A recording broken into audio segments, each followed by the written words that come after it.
ఇక్కడ మన కేసీఆర్ కాక ఏమంటుండు? ఎలా ఎదుర్కొందాం, నేడు ఎర్రవల్లిలో నేతలతో ప్రత్యేక భేటీ, ప్రజలను ఎలా ఆకట్టుకుందాం.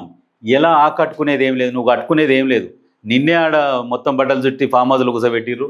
ఇవన్నీ ఏంటంటే కేసీఆర్ నిజంగానే వీళ్ళకి చెప్పిండు, దిశానిర్దేశం చేసిండు అన్నట్టుగా వీళ్ళుగా మీటింగ్ అయింది, కేసీఆర్ మాకు చేసిండు, రేపు జూబ్లీహిల్స్లకు వస్తున్నాడు అని ప్రచారం చేస్తుండు.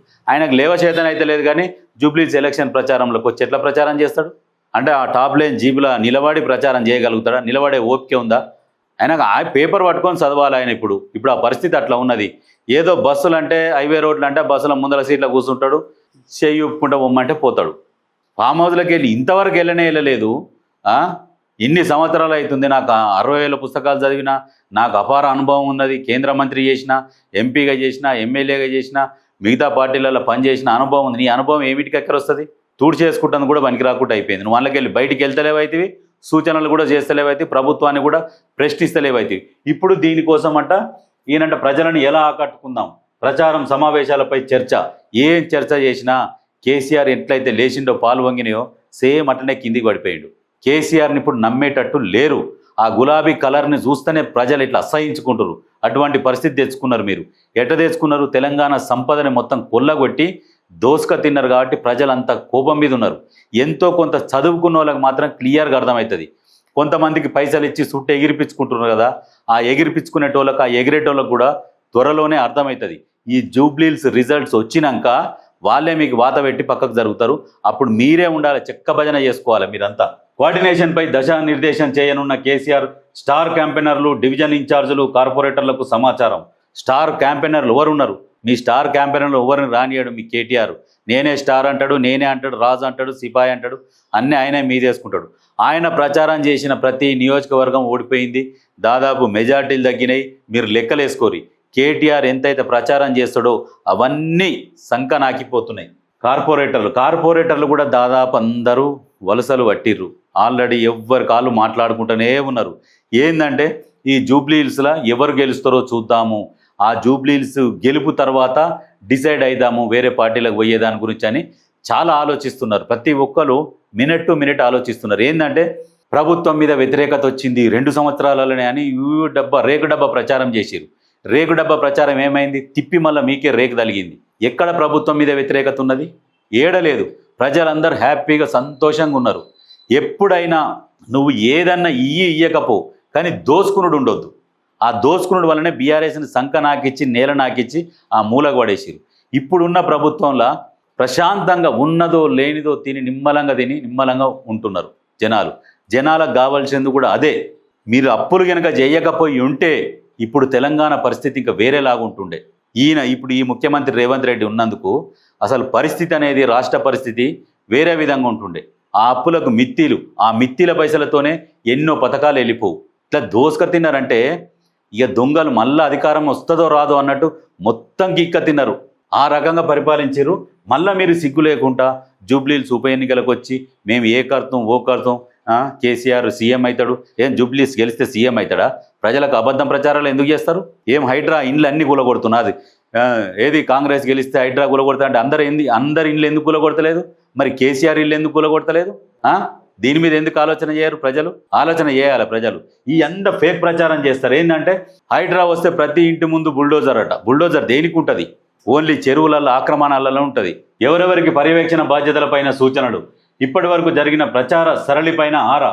ఎంత ప్రచారం చేసినా, ఏ ప్రచార సరళిపై ఆరా తీసినా లాస్ట్కు ఫైనల్గా మీకు మిగిలేది ఏంటంటే డిపాజిట్ దక్కించుకోరు. మీరు జూబ్లీహిల్స్లో డిపాజిట్ దక్కించుకునే ప్రయత్నం చేస్తే ఇక అదే గొప్ప మీకు. ఇక్కడ ఏమంటుండు? అధైర్యపడొద్దు, సమిష్టిగా పనిచేస్తే విజయం మనదే. ఏం సమిష్టిగా పనిచేస్తాం? తెలంగాణ ఉద్యమంలో ప్రతి ఒక్కరు పార్టీలకు అతీతంగా పనిచేసారు సమిష్టిగా. ఎవరిని ఏం చూసినావు? సంక నాకిచ్చినావు అందరినీ. ఉద్యమకారులు ఇప్పుడు ఏ పార్టీలు ఉన్నారు? మీ పార్టీలో వాళ్ళని ఉద్యమకారులు ఉన్నారా? అంత ఉద్యమ ద్రోహులే మీ పార్టీలో ఉన్నది. సమిష్టిగా కలిసి యుద్ధం చేస్తారట. ఏమి అధైర్యపడొద్దు, ఏం అధైర్య కాదు. వాళ్ళందరికీ తెలుసు, బీఆర్ఎస్ ఉన్న కార్యకర్తలకు, నాయకులకు అందరికీ తెలుసు. ఎందుకంటే మీతోని ఇప్పుడు ఏం లేవదని కూడా తెలుసు. కాబట్టి వాళ్ళు ఏం చేస్తున్నారంటే దూరంగా ఉండి పరిశీలిస్తున్నారు.